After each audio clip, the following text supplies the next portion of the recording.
আপনারা নির্বাচনের আগে ইস্ত্রি করা পাঞ্জাবি আর বড় টুপি পরে একদম ইরি খেতে নেমে যান। এই মানুষ এই হিপোক্রেসি এখন এগুলা বুঝে। আব্দুল আওয়াল মিন্টু এক আইনজীবীর কাছে তেরে আসেন, জহিরুল ইসলাম মুসার দিকে তেরে আসেন, তেরে উনাকে ব্লাডি সিটিজেন হিসেবে উনাকে বলেন যে উনি একটা ব্লাডি সিটিজেন এবং উনি হচ্ছেন এলিট ব্রিড। উনি এলিট ব্রিড আর দ্বৈত নাগরিকত্বের বিষয়ে স্ট্রিক্ট অবস্থান রাখার জন্য কমিশনে যারা সাবমিশন দিচ্ছিলেন সেসব আইনজীবীদেরকে উনি বলছিলেন উনারা হচ্ছেন ব্লাডি সিটিজেন। দ্বৈত নাগরিকত্বের বিষয়ে যে যারা দেখা গিয়েছে বাংলাদেশের একটা অংশ আছে যারা শুধু নির্বাচনের আগেই, একটা কথা আছে না যে ভ্রমণ ঘুরে ঘুরে নতুন বেশে নির্বাচনের কমিশনের কাছে এসে শুধুমাত্র নির্বাচনের সময় আমরা আসি, এসে দেখা যায় যদি নির্বাচনে জিতে যাই তখন দেখা যায় আমাদের যেই ডুয়েল সিটিজেনশিপ যেটা থাকে সেটাকে আমরা প্রত্যাহার করি, আর যদি হেরে যাই আবার আমরা আমাদের স্বস্থানে বেগমপাড়ায় ফিরে যাই। এই প্রবণতাটা কিন্তু আমাদের অনেকের মধ্যেই আছে। ঠিক এই দ্বৈত নাগরিকত্বের বিষয়ে এই কমিশনের সামনে যত লয়ার্স ছিলেন, আমাদের বিজ্ঞ আইনজীবীরা সবাই নিজেদের মধ্যে আলোচনা করছিলেন, কমিশনে সাবমিশন রাখছিলেন, সবাই একটা একাডেমিক সুন্দর ডিসকাশন করছিলেন। প্রত্যেকটা আইনজীবী তারা তাদের মতামত দিচ্ছিলেন এবং কমিশন সেগুলোকে গ্রহণ করছিলেন।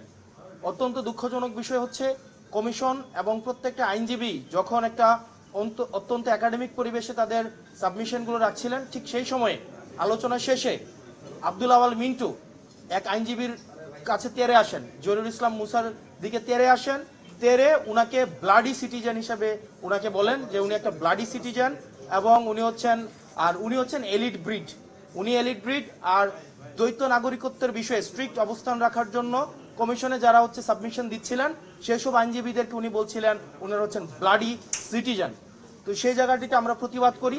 দেখা যায় সেখানে আব্দুল আওয়াল মিন্টু আইনজীবীদের উপরে তেরে আসেন, ভার্বালি অ্যাবিউজ করেন এবং দেখা যায় তাদেরকে বিভিন্ন গালাগালি করেন। আমি সেটিতে প্রতিবাদ করি এবং প্রতিবাদকালীন আব্দুল আওয়াল মিন্টু সাহেবের ছেলে জনাব তাবিত আওয়াল উনি ওনার বাবাকে কমিশন থেকে নিয়ে যান এবং এই বিষয়টি নিয়ে আমরা কমিশনের দৃষ্টি আকর্ষণ করি যে কমিশনের ভিতরে দেখা যায় কিছু কিছু প্রার্থী আছে এভাবে আইনজীবীদের বিরুদ্ধে তেরে আসে, আবার কিছু কিছু প্রার্থী আছে যারা কমিশনের বাইরে অন্য প্রার্থীদেরকে পিটাতে থাকে। এখন কমিশনের সামনে যদি এই ধরনের অবস্থা চলতে থাকে, কমিশনের ভিতরে যদি এই অবস্থা চলতে থাকে, যারা নির্বাচন করে তাদের নিরাপত্তার আসলে কি হবে?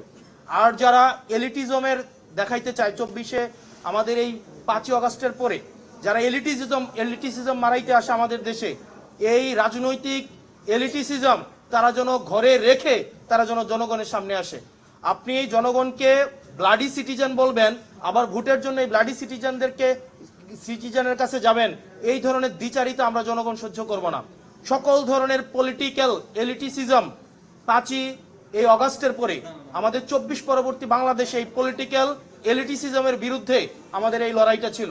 সুতরাং আব্দুল আওয়াল মিন্টুদের মতো যারা বিদেশে টাকা পাচার করে, যারা বিদেশে থাকে এবং যারা মেনটেইন করে, অর্থাৎ আওয়ামী লীগের সাথে আত্মীয়তা করে বিভিন্ন বিজনেস করে, স্বরাষ্ট্র মন্ত্রণালয়ে নিজের এই পরিবারের বিভিন্ন বিজনেস টিকায় রাখে, শেখ রাহানার সাথে যারা বিজনেস করে, এই তাদের পলিটিক্যাল এলিটিসিজম যখন মারাইতে আসবে, আমাদের এই সিভিলিয়ানদেরকে যখন বলবে আমরা ব্লাডি সিটিজেন, সেটা প্রত্যেকটা নাগরিককে, প্রত্যেকটা যারা ভোটার রয়েছে তাদের প্রত্যেকের মানহানি করে। এবং সেটির জন্য আমরা কমিশনের দৃষ্টি আকর্ষণ করেছি যে কমিশন যেন তাকে ওয়ার্নিং দেয় এবং এই ধরনের আচরণের জন্য পুনরাবৃত্তি না ঘটে। এবং আব্দুল আওয়াল মিন্টু মতো যারা আছেন, আপনাদের মতো যারা আছেন, যারা এলিট ব্রিড, আপনারা কোন মুখে আমাদেরকে ব্লাডি সিটিজেন বলে কোন মুখে আবার গরিবদের কাছে ভোট চাইতে যাবেন? আপনারা নির্বাচনের আগে ইস্ত্রি করা পাঞ্জাবি আর বড় টুপি পরে একদম ইরি খেতে নেমে যান। এই মানুষ এই হিপোক্রেসি এখন এগুলা বুঝে। আপনারা গার্মেন্ট শ্রমিক ফুটপাতে এখন যে যাচ্ছেন ভোট চাইতে ব্লাডি সিটিজেনের কাছে, আপনারা ম্যান্ডেটের জন্য ঠিকই ব্লাডি সিটিজেনদের কাছে আসেন, রাস্তার মধ্যে রক্ত দেয় ব্লাডি সিটিজেনরা।